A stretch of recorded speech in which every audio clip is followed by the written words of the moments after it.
Antes de darmos início ao evento, gostaríamos de reforçar o seguinte disclaimer. As manifestações expressas por integrantes dos quadros da Fundação Getúlio Vargas e por convidados que participam dos eventos e transmissões online representam exclusivamente as opiniões dos seus autores e não refletem, necessariamente, a posição institucional da FGV. Após este vídeo de aviso, solicitamos a autorização para o uso da imagem e da voz dos palestrantes mediante manifestações de concordância, tais como um aceno de cabeça ou outro gesto de aprovação.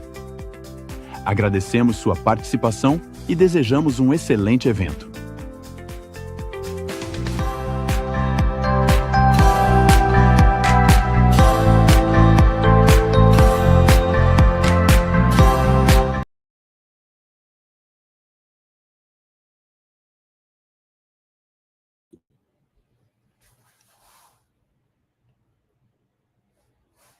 I forgot my mic. So good evening, everyone. So on behalf of FGV, it's a pleasure to welcome everyone to this webinar. As per the disclaimer, we'd like everybody to give the thumbs up to say that you agree to have your voice and image recorded by FGV. Okay. Thank you very much. So I am Professor Jorge Carneiro. I am Associate Dean at FGV and the Academic Director of the OneMBA, the Global Executive MBA. So we have our speakers here today, our three expert speakers. They'll introduce themselves and then the topic. If you have questions, there's a Slido link on your screen. Just click there and you can write the questions. Ricardo, who works with me in the OneMBA, will be selecting the questions and asking after the presentation. We should save about 20-25 minutes for question and answers. So it should be enough for interaction. Before we start, I would like to share a 1.5-minute video about the OneMBA. And then we go to our speakers, okay? Thank you very much. You have the experience. You have faced challenges that drive growth and accelerate wins. Your career has taken you far. Now it's time to go even farther. It's time to explore big ideas, mega trends, shape how business is done around the world. It's time to rethink who you are as a leader.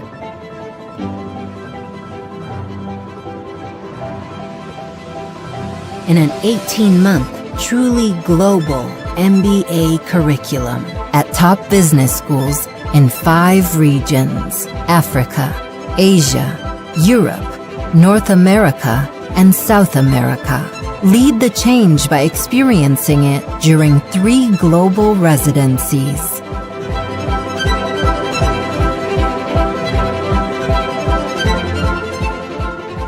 Develop global business, cross-cultural leadership, and strategic global networking. Develop strategic mindset of the new configuration of the global business. Become part of a prestigious international community. Learn about the business realities in your own region. OneMBA, as premium as you. Thank you very much. And now I turn over to our speakers, whom I thank. Hara, Gabriel, and Vitor, thank you very much. Over to you. All right, I think I might as well be the first, right? So first of all, I want to thank Jorge for the invitation to allow us to be here and do this debate, and also, be a part of the OneMBA, which is a great source of knowledge and collaboration, and the classroom is full, and I always, enjoy participating. So thank you for inviting us to be here. My name is Gabriel. I'm a professor at the Technology and Data Science Department here at FGV in São Paulo. And I also have a role as the Director of Transformation with ACESPRO in São Paulo. So mostly, part of my job is to find, new companies, new technology, especially how people can use it and how can it drive, business successes. And that's my role. So I'll invite my colleagues here to talk about them. Thank you. Thank you. Vitor? Yes. My name is Vitor Mori. I am a former alumni from OneMBA. I also extended my career development at FGV doing the MPA. And my topic subject of my master's was about software product management. And there where I met Hara through the ISPMA association, because after that I published some articles about that as part of my MPA certification, and I continue on this education, pursuing an industrial PhD now in AI and product management. Besides my academic developments, I also currently work for Gartner in Latin America, supporting executives and organizations towards their transformation challenges. Great. So thank you, Professor Jorge and Gabriel, as well as Vitor, for giving me an opportunity. First of all, hearty congratulations to FGV and all the students, particularly on OneMBA, for embarking this journey of continuous education. And I am a big advocate of this continuing education, because gone are the days where MBAs were launch pads. Today, MBAs, or the schools today, are the pit stops, as we call, with the business context changing every year and every couple of years. It's important for executives to come back and re-equip themselves for the industry. So congratulations on bringing out such a program like OneMBA. I was incidentally at your campus, beautiful campus, not too long ago, earlier this year in March. And I met some of the students, and of course, I have a good engagement with Vitor, who's an alum, and and of course, Professor Gabriel, as well as other professors. I'm quite excited to be associated with these conversations. So there is a bit of an introduction about me, a slide. What we will do is, like Professor Jorge said, we will get the context set through the slides for the first 15-20 minutes, not more than that. And then we will have lots of interactive session, because I was just saying before the session that, I teach as an adjunct professor, and for me, questioning is a medium of instruction. And, one quote which is attributed to Friedman is that, I may not have answers for all your questions, but every answer which I give is open for questioning. So there are no silver bullets in that. So with that, let's go to the next slide, Vitor. This is a brief introduction about me. I was a CEO of an enterprise banking product, which I was the first product manager way back in '93. And, in fact, when I took over as the first product manager, and which was a project for a bank, I said that 2/3 of the planet is covered by water and the rest for us. And everybody thought I was being either sarcastic or I smoked something. But I must say that in one lifetime, we've been able to, my colleagues have done a fabulous job to take this to more than 100 countries across 6 continents. So that's Finacle. That's been my identity for a long time. I got off the treadmill as the CEO of Finacle, and I'm the founder and CEO of guNaka, which is a consulting firm, business consulting, strategy and product strategy consulting based out of US and India. And I'm also the chairperson of ISPMA, which is we're going to talk about a little more today.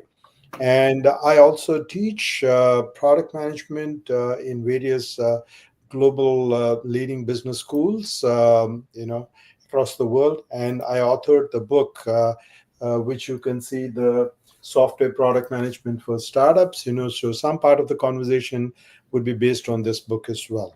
Next slide, Vitor. So this is what I was talking about. Today, if 7 people have bank account on the planet, one of those accounts is on the software.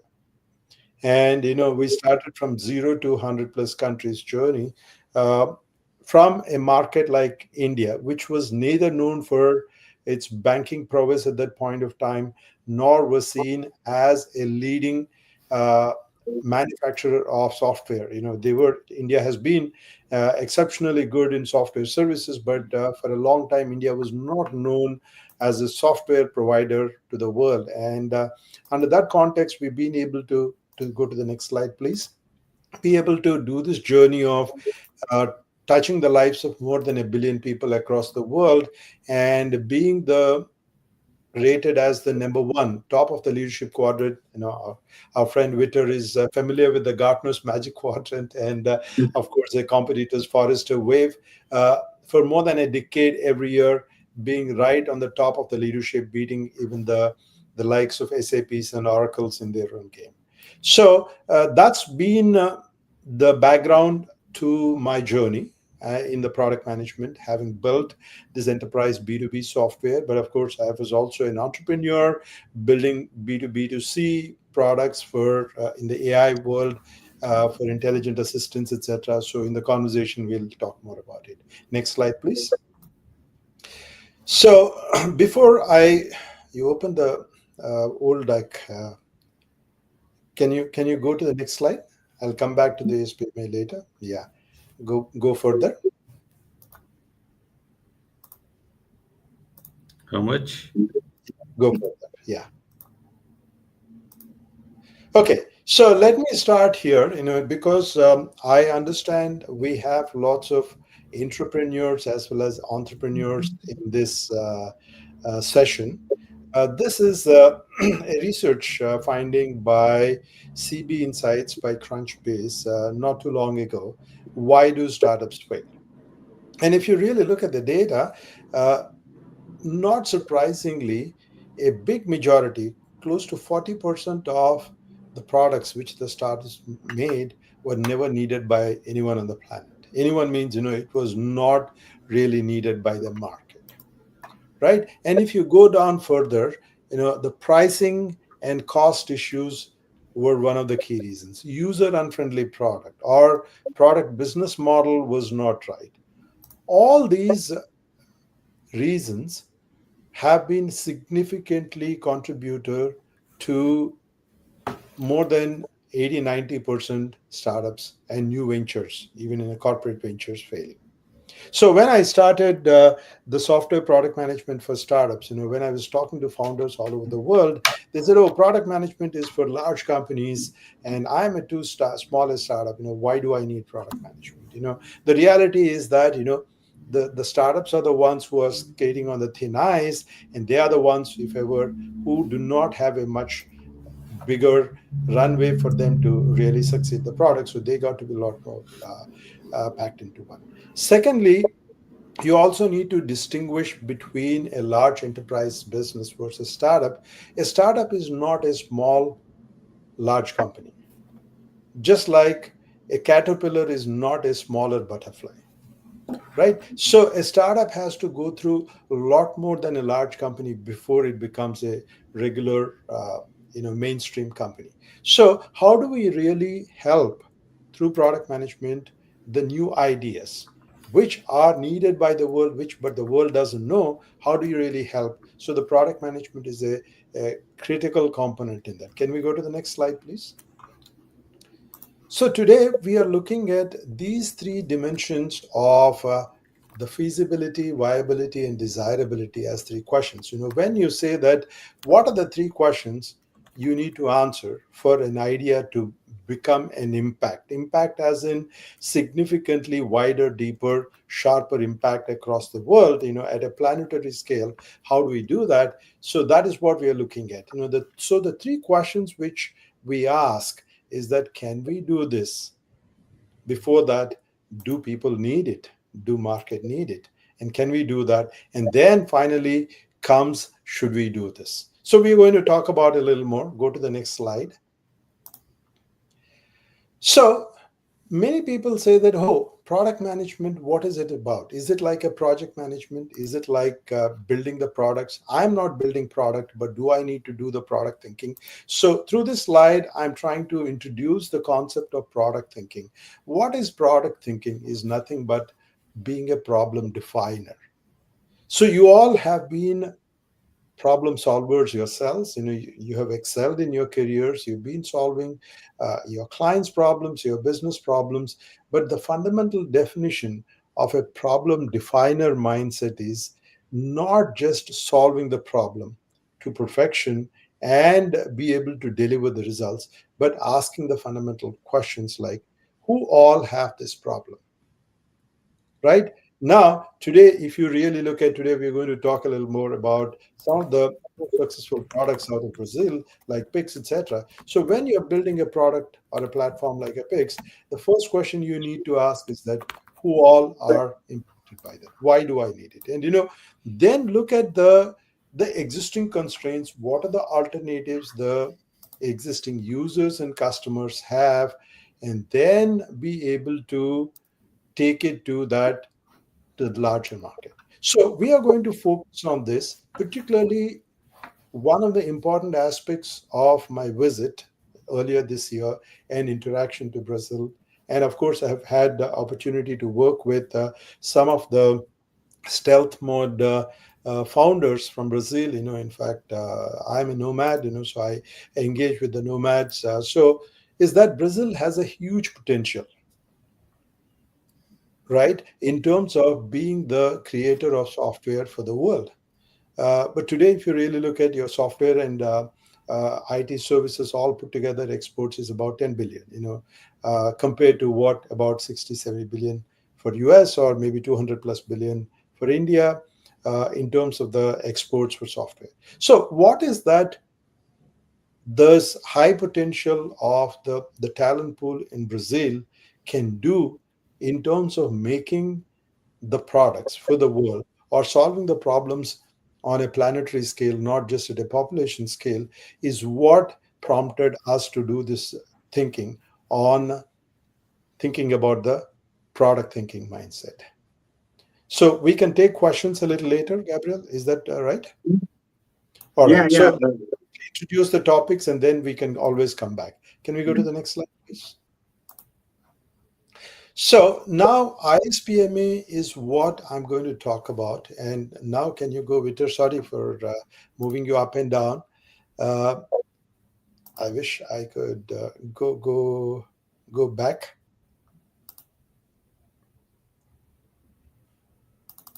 To introduction slides, yes.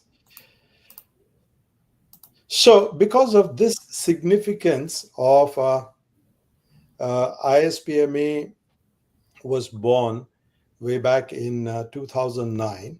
Essentially, what was happening was that product management has,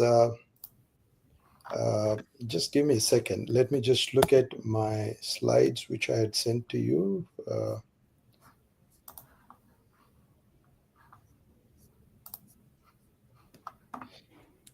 Vitor, can you go back to the previous version of it?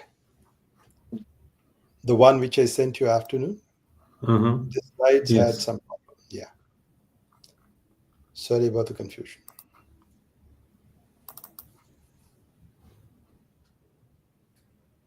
Gabriel, think about the chaos problem. The 11th hour updates, normally the results in software bugs. we can get by to that a little bit. Everything that can go wrong will go wrong, especially when in production. Yeah. I think those examples are non-exhausting. Okay. We're always going to see. So while Vitor is changing the slides, are there any questions, Ricardo, by now? To either Gabriel, Vitor, or me? I think Ricardo. I think the idea was the planning was to the last 20 minutes. Okay. But I think we can talk about the slides about ISPMA.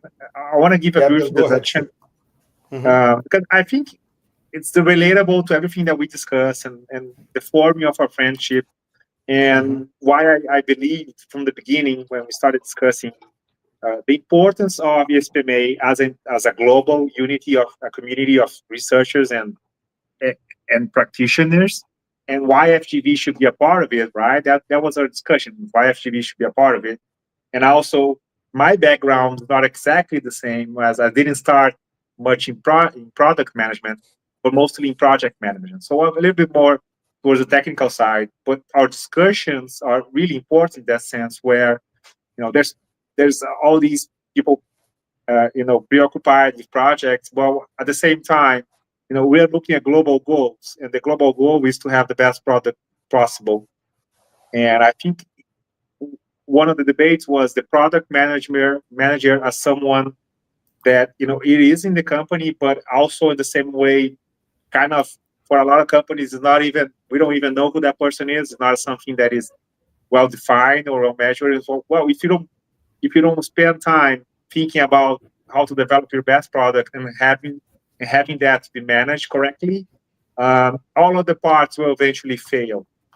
So ESPMA brings that discussion, and I think that part of the slide is important, where, if you think about the delivery lifecycle of software, there's so many moving parts, and they keep moving. If you look at DevOps, demand, a lot of them moved around, but we also have to focus on, let's first understand, what kind of product we want to do it, and how good we want to do it, because we want quality products.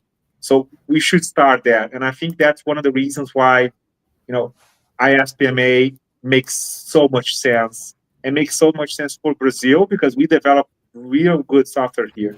And to be a part of a global community. So I wanted to say that's why I think ISPMA makes so much sense, and makes so much sense to be in Brazil right now. Okay, so I think we got the right slides. Thank you, Vitor. Can we go to the next slide? Next. Yeah, so this has been the evolution of the product management discipline. It all started with Procter & Gamble almost a century back, more than that, close to that, largely in the marketing area, where they said that, look, there are certain products which were not being sold, but still they were making the numbers. So they needed a leadership role to manage a product line. But over a period of time, the software and later on the data emergence has made the product a lot more complex. That means what? If you really look at a manufacturing industry like an automobile, once a car is manufactured, I'm talking about pre-Teslas and pre-AI driven and data driven cars. So where if there is a problem, you have to really get a replacement. So the whole concept of versioning and upgrade came in much later, into 70s and 80s. And way back in 2009, a bunch of professionals said that, the software product management is a lot more complex.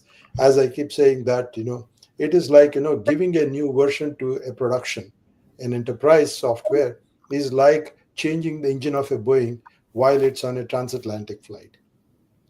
Imagine, the pilot saying that, ladies and gentlemen, I suppose you had a good dinner. By the way, while you're sleeping, we are just changing the engine. Don't worry, you'll all be happy. You'll reach home on time. Look at the anxiety what you would have. But that's what it is. The software versioning and the product management is so much more complex. And as you see, the evolution of the new paradigms like AI are taking it to the next level. So that is the context in which we are seeing the software product management. Can you go to the next one?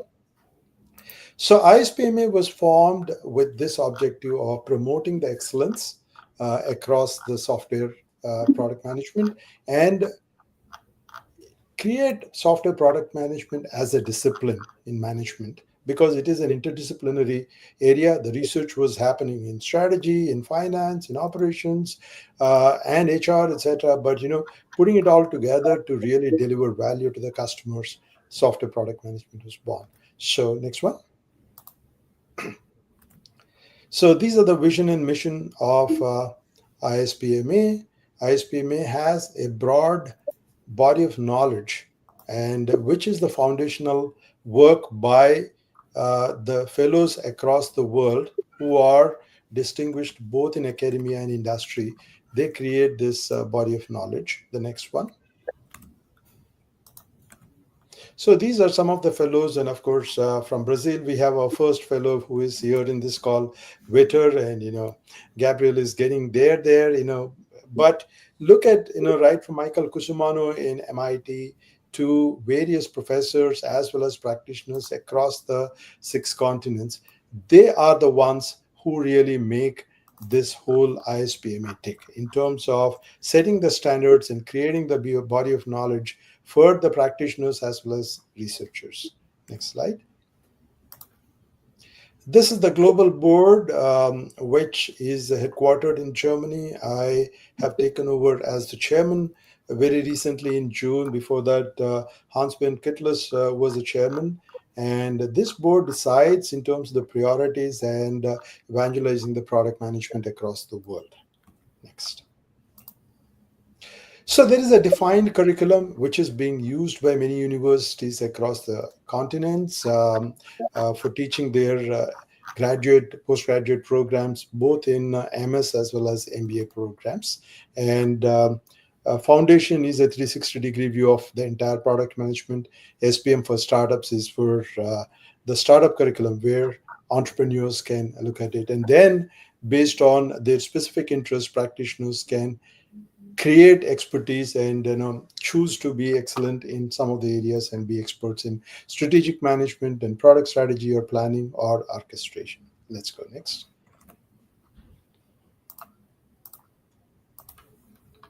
So there are the versions are available. There is go to the next one. So the syllabus is available. The textbooks are available. Compliant guide for people to take that. But why are we saying that? Look, compared to what it was way back in 2004, 2003, 2005, where it was more a tribal knowledge, the product management, how it is done in Meta, how it is done in Microsoft, how it is done in Facebook, etc. Compared to that, building in as a discipline, as a science from an art form requires the rigor of research as well as the teaching part in the academic institutions. That's what has happened in the last decade. Next, please. So ISPMA also conducts the flagship events across the world. We just had one in Bolzano every year. SPM Summit happens in Italy and in the US. The next one is happening in September in California. Vitor and Gabriel are going to be there as well. So this is the 3rd edition in Berkeley. There is a university chapter as well there. And then we also have in India, in Bangalore, for the past 6 years it's running. And we are looking forward to doing the summit. Essentially, because this is an evolving discipline and there is a continuous engagement and learning of the product managers. They themselves are the evolving products. So we needed to focus on these. These flagship events are very, very popular amongst both the practitioners as well as the students and researchers. Next. So I stop here. SPM framework, I'm not going to go into the detailed boxes, but suffice to say that the ISPMA framework is a 360-degree framework, taking a holistic view of the entire product management practices. So if you really go back to the thought of product definer, what are we really looking at? It is not about solving a problem, but first of all, understand, do we need this? Can we do this? And should we do this? That is what the desirability, feasibility, and viability part. So in that, again, essentially doing the market research, and then afterwards looking at the product development process, then deployment process, then afterwards looking at the business aspects of product viability in terms of product market fit. All that is covered in this 360-degree framework. So let me pause here and see if we have any questions, starting with maybe Vitor and Gabriel could bring up the discussion and we can throw open the forum for the discussion. I started here, Hara. When you started Finacle, there was no such a framework like this, right? Right. Yeah. So, what having a such framework like this would do you believe it would change your path within Finacle?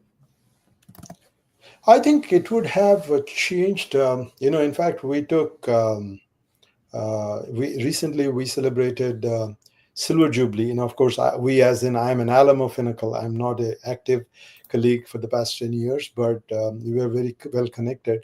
Finacle celebrated it Silver Jubilee of Finacle, which was launched in 2000. Before that, Banks 2000 was the product for standalone branch automation. So I think we were adding at least a dozen countries every year. And you can understand the compliance and regulatory challenges in a banking world when you're doing enterprise development part. So essentially, the whole process of requirements management, the whole process of prioritization, the whole process of essentially nowadays, of course, the agentic development part of it would have definitely reduced the entire journey to maybe a few years lesser. And of course, so how do you prioritize? In fact, being a large company, we could afford to invest into products, and that's how you saw the thought leadership. But sometimes from the time you develop the product till it adaptation, the cycles could be longer for some of the products in the suite, right? And we could have been a lot more sharper in our release definitions and road mapping, etc. But yes, once you build in the frameworks, for example, the prioritization itself. I can give you my own example of my startups. So this was way back in 2015. We launched a enterprise, intelligent assistant for financial work, and we tried to build in chat interface for that. And at that time in 2015, it was fairly new, right? And then we realized that, look, how many people are using chat at that time? I'm talking about almost 10 years back. And would people want to try in a financial application, that too in a trading context for the first time, or in some other social applications, and then bring it in? So by delaying such a feature to a couple of years later, it would make a lot more sense. That means what? The time value in terms of launching your cost and value model, a framework, a three-dimensional framework, would have saved a lot of time and money for us to launch such a chatbot product in my Finuno product. So yes, definitely the lessons learned. And lastly, my own personal self, because I was the CEO of an enterprise platform like Finacle, and then I become an entrepreneur. So it was like flying a A380 and then coming to a microlight, So that transition was very hard. And I was really looking at a prospective thinking of almost 7-8 years ahead, which is okay for a large company like Finacle and Infosys. But, a startup cannot survive without making revenue for 6-7 years, So you can't be so ahead of the game if you are a startup. So these are some of the kind of lessons which I learned. One of the themes of our chat today is from idea to impact. So what's the most common mistake people and organizations make when they are trying to validate a new product idea or new feature, something like that, as you mentioned? In the startups or in the large companies, or both? Yeah, if you see differences, you could highlight it on a startup or a company that wants to innovate their product. I think the biggest mistake, if you really look at the CB Insight site, which has shown 42% of the products were never needed by the planet, is very telling in its face. That means what? No matter what, whether you're a large company or a startup, if you do not address the first one, that desirability, is this product needed? So in fact, I mentor lots of startups across the world, and if a founder says I think, then I immediately say no, please wait. Do you think or do you observe?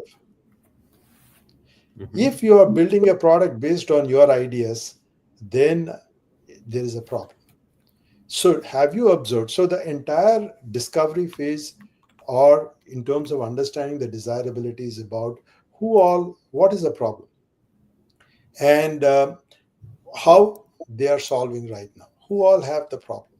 How are they solving right now? Say, for example, before PICS came, how was payments being addressed? It's not that people were not paying, right? What was the cost and what was the time required for that? And now, what am I going to? How do I make the needle? Right? And then you are really getting into this. So the biggest problem, both for mature companies as well as startups alike, is not getting the market insights right. Right? Mhm. So whenever people say that, oh, what's your target market? Like, for example, when I talk to startups in India, oh, we have 1.4 billion people. Even if 1% adopts my product, that's a lot of money. But the thing is that world does not work that way. So doing the market research, that's where the new enablements like AI is going to make a huge difference for product management, is about the desirability. Do they need it? Can I do it? Should I do that? Not asking those questions is the biggest challenge.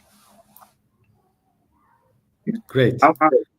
Yeah, we were talking about, we mentioned even the idea of entrepreneurship, because here at FGV, we are, as professors, even encouraged to be close to the practitioner part. So I had a few startups, especially with students. We have a big program here as a hub for investments. And it always comes to mind when we are teaching students and looking and talking to them and say, like, how can we help you build your own startup? And FGV, it's also a great incubator of new ideas and to help them develop. One of the things that I've seen, especially with my background, DevOps has always been, and Agile and these things has always been about, even today, I was opening with my students the Agile Manifesto, the website's still open. And then the first thing that's there, the first of their sentences is, focusing on people and customers and delivering value instead of following rules. And so one of the words that we always talked about, it's always the bridging part, right? So places like ISPMA and talking about product management, because sometimes in companies, people have these concerns, they want to work, they want to be able to think about the product, but if the design of the organization is not helping, then they find a lot of difficulty doing that. So at the same time, the DevOps bridge the idea of development and in some parts of operation. I think that ISPMA and the product management also helps it bridge closer to the consumer by understanding what they want and stuff. So it's a natural stepping stone out of everything that happens since Agile, moving towards, if the customer is not using that software, then who's it good for, right? So we spend a lot of money. And maybe sometimes especially when platforms are created where the users can participate, it might even transform to something even better than. And then we have these comparisons between PIX and other systems like the one in India, where, PIX has caught on really quickly in Brazil because it's easy to use, it helps people, it's fast and it's reliable, and it's a good success story. And it was built as a partnership between, the government and people that were part of the industry. So I think that's the success case, but I think there's so many, especially in Brazil, so many opportunities to do that. What are your thoughts on this? No, absolutely. I think gone are the days wherein you are able to wait for the kind of a time frame. Just give me a second.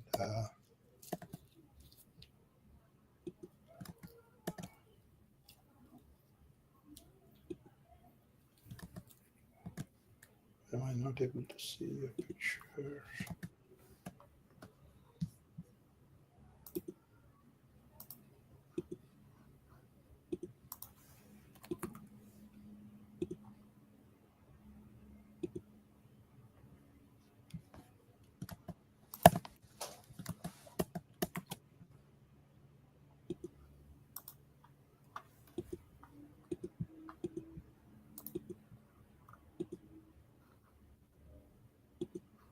Yeah. No, I think I think you hit the nail on the head. Customer value is incidental, so is the most important. That is the rubber meets the road experience. In fact, this is what we talk about between the problem solver and the problem definer context is the focus on outcomes than outputs. Many times when we are being in the engineering side, we are so excited about making sure that milestones are meeting that, sometimes we may miss the big picture in terms of what exactly is the value we are creating and how sustainable it is, the value. In terms of, I have a concept of the rule of relevance. So every day the product manager or the founder wakes up and say, who am I relevant for? What am I relevant for? So when will my relevance end? At what price point am I relevant for? Who can make me relevant? Right? Unless you ask these questions every day. So first of all, your ability to attract new customers, it depends on whether you're valuable or not. So imagine, if I were to produce a phone exactly like this, but at 2/3 the cost, then people don't care what is my cost or whatever. Essentially, if the same product is available at 1/4 the cost, then they're not going to buy from me. Right? So the entire business model is very important. And am I being valuable? And which segments am I being valuable? That's clearly the focus for that's what, right from your ability to price matters on that. So I agree with you. The CI/CD, the continuous integration, continuous development has changed the product development life cycle. But here we are looking at, if the product is not valuable to the customers, and if it is not valuable to significant chunk of customers across the world, then even if you put a ton of money, it's going down the drain, right? No one cares about how much money you put in your product unless really it makes sense for them. I wanna ask you another question, which is pivoting a little bit, but we always talk, especially as an international person that has been everywhere, but we talk about especially like how Brazil, how receptive we are, and we discuss, the culture always comes when I talk about projects. It's always with the first words, and then we are talking about products that easily, technologically speaking, can become global, right? So there's no global restrictions by saying, if I'm making a car in Brazil, how long would it take me to sell in India? It will be quickly in terms of technology. So it is the adaptation to the customer, right? Especially because when we talk about here the OneMBA and all these things, we're training people. We're talking about global careers and people that are going to adapt to several different countries. But there's always the topic of culture, right? So think about. I like to see, and I think that's the reasoning, ISPMA as the global product management career, by showing how you can understand this context, and it can help you adapt your product to different countries. And then it also can help someone that's developing their career to understand, well, my career could be global if I want to. No, absolutely. No, I think there are two dimensions when you talk about in your question. One is the culture of the company. This is what, in fact, I use a specific tool called Culture Canvas when I'm consulting with the founders and the CEOs, is that look at different companies and different products. All of them would have started at the same time. They had access to the same talent pool. They had access to the same investor money. They have access to the same markets. But why is that somebody is becoming a unicorn and somebody is going down the drain? And it's not about the leadership, etc., but essentially, what do they stand for? Right? Where you stand on the global canvas depends on what you stand for. So essentially, establishing the culture is very essential to, right from the kind of problems you're solving, right from the solutions you want to give, right from the partners you're choosing, and are you going to develop yourself or are you going to source it, your cost model, your revenue model, all these depends on your own culture, right? And while it is pegged largely to the leadership part, but it again is devolving out of the local part of it. So coming to your part, at least from an outside, I can say that Brazil is the best kept secret in the technology world. You have, at least this time around, I met a cross section of students and professors and professionals and CEOs, and of course I've had in the past as well, that if we can give the kind of an exposure of the global canvas. And like you said rightly, when I was starting doing products, there was almost like a 7-year gap between the first world to the second and third world in terms of the product adaptation and trickle down effect. But in today's world, it's a matter of seconds. Right? Whenever you're launching any new product, it's being simultaneously launched. So you cannot afford to say that, look, I can bring it to this world and deploy it here. There's no place to hide.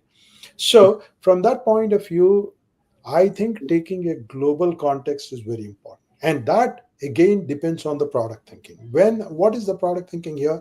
In my discovery phase, in my desirability phase, okay, I'm really desirable at this price point in Brazil, but am I still desirable to somebody in the North America, somebody in Europe, somebody in Africa, somebody in Asia, and at what cost and at what price point?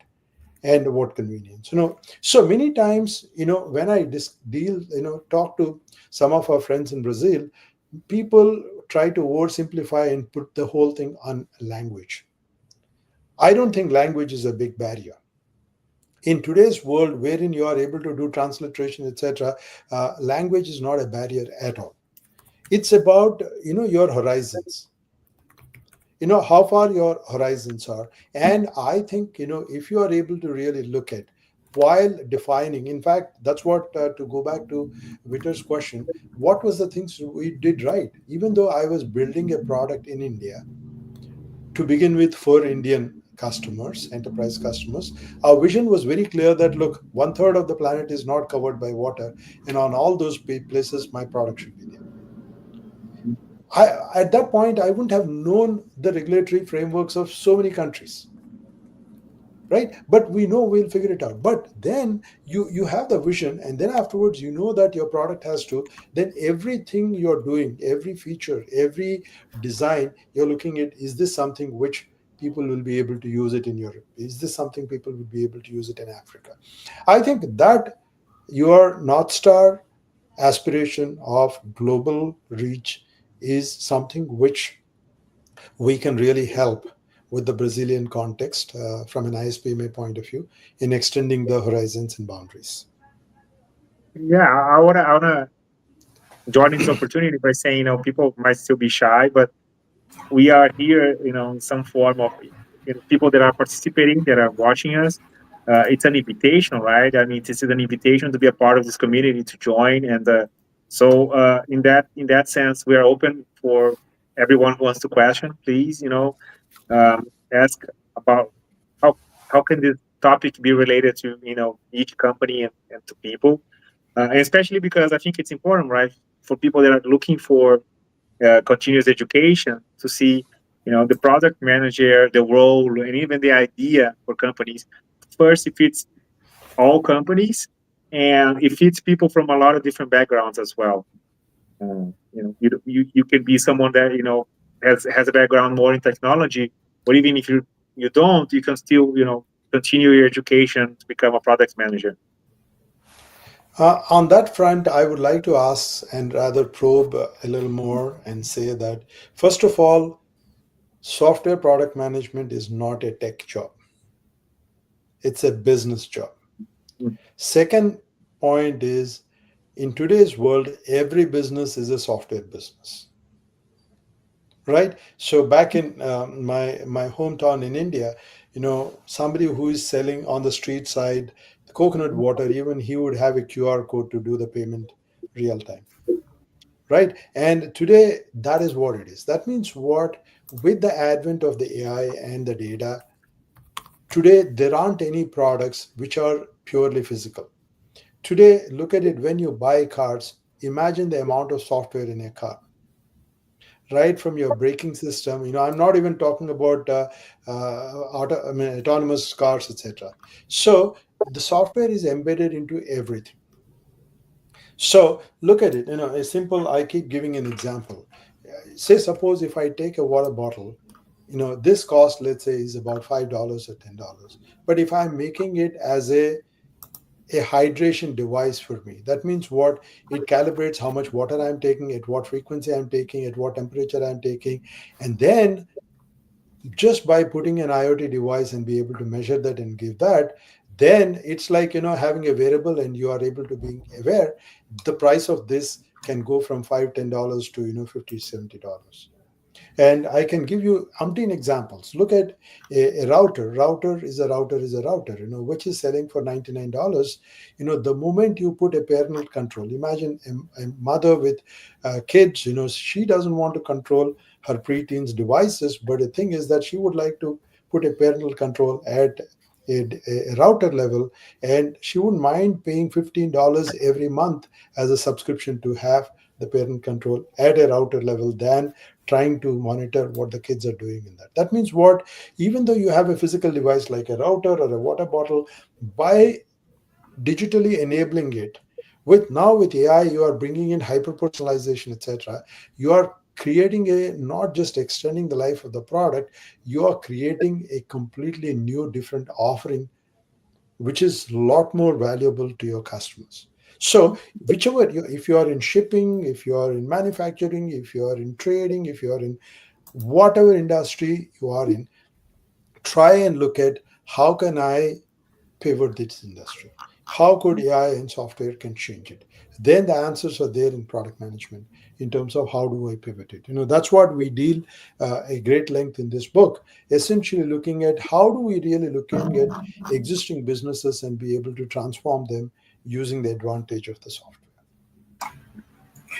Maybe Gabriel, Hara, may I ask a question? Yeah. Yeah. So, Hara, this is a new methodology, right? You say rather than being a problem solver, you should be a problem seeker, let's say.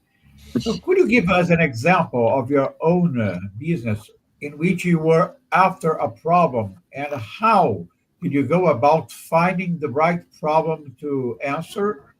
And then I believe once you have the right problem, you turn to be a problem solver. But how do you go about finding the right problem? So, in today's day and age, Professor Jorge, it is much easier because the prevalent AI is able to give your market research a lot simpler. But in my days, when we were doing the banking part of it, we had to do the manual primary, secondary, tertiary research. So when we said that, hey, you know what, we want to solve the banking problem, because in fact, I was there in one of these World Economic Forum speaking on finance for all, which happened in Cancun in Mexico. We said that, look, we thought financial intermediation is a commonly accepted norm in every country, but then we realized that there are many countries where the finance is not available to everybody. So essentially, if you really take a view that if I can touch the lives of 1 billion people and make banking or finance access easier for them, then my $1 billion, I don't have to count. It'll happen for myself. So essentially, look at what is that people are struggling with. Now, for example, going back to the problem of PIX, what PIX is solving are equivalent to that in UPI in India, solving for 200, 300 million people, is increasing the velocity of money. Before a payment system like your PIX, what was happening? I pay in cash. Let's say I go and buy pizza, I give in cash, and that guy keeps the cash with him.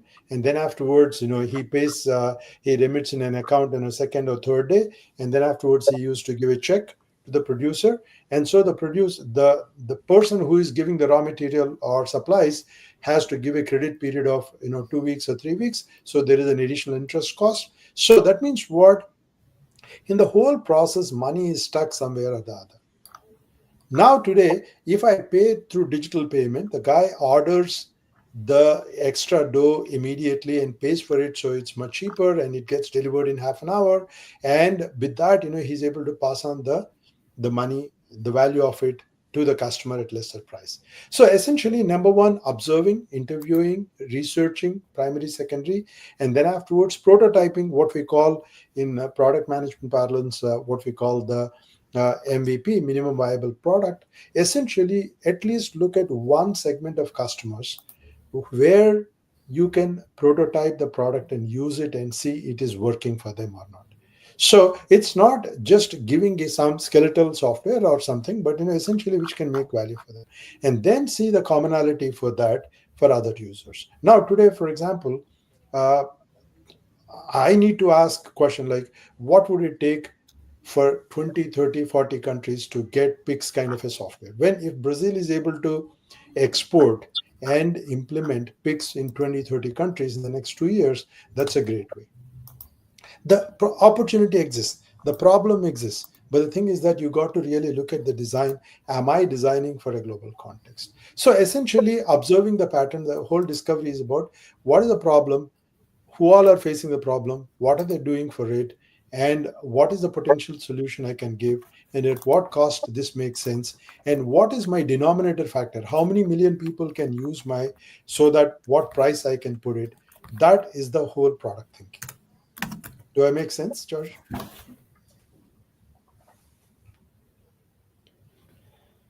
Okay, if Vitor, there are any more you wanna ask another one? So my last question here, Hara. With the AI advent, creating something become easier, right? With a few prompts, you have tools nowadays that you can even create a working software with a few prompts. How could you share some thoughts about how this will impact the product management? Will we need more product management because of that, or maybe it will be a more valuable position profile or skill, something like that? Can you go to the presentation? Sorry for that. Last two slides I put on AI. Maybe that would help. Yeah. So the previous one. Yeah. So essentially the evolution of AI, if you really look at, first there was the generative AI, then you have the AI agent, and then afterwards agentic AI has come. So many people in the industry, just keep this on core. This is one of our ISPMA fellows called Nishant Parikh, who is the director product management in MasterCard here in the US. He's developed this paper. Why am I sharing this is, whenever a new technology comes, this is what has happened when computer came. This is what happened when automotives came. Or look at a prehistoric time, when somebody sees a horse, for example. I can be genuinely be scared about, oh my God, this is consuming so much more food, a different kind of food. It can run faster than me, and it can even knock me down. What am I going to do with this horse? But then the human ingenuity is that, you adapted to that, so that, hey, you know what, if I ride this horse, I can reach my point faster. My job is not to run. My job is to go from point A to point B, and if I'm able to leverage. In the process, yes, a horse is not like a bicycle. It has a mind of its own.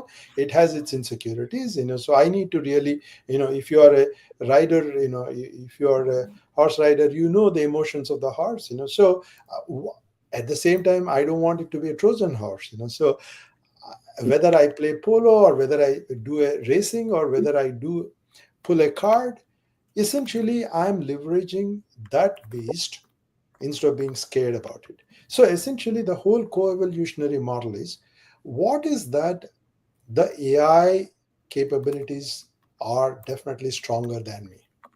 Don't even mess around with that. You leverage. If horse can run faster than me, period, I run the horse rather than carry the horse on me, period. But if horse cannot really read the GPS and roadmap, so that let me read it. Obviously, horse cannot take me. You say that, hey, horse, take me to airport, it may not be able to take, so that's where I need to. So the entire co-evolution model is that looking at the comparative strengths. Today, you're right. Essentially, your large language models, you can even generate the code. But the biggest question is that, like Professor Jorge has talked about, is that which problem to solve your AI may not be able to. That is human decision. So to put it back to my desirability, feasibility, viability model, your Gen AI can solve a lot of desirability in terms of market research, and your generators, can generate a lot of feasibility things also. But the business side of it, that, should I solve it? That is the viability part still is a human domain. So the coexistence and co-evolution is a very important element as I see it. Gabriel, you would like to add something? Yeah, I was just gonna say, unfortunately, we keep these discussions for a long time, and it's always fun.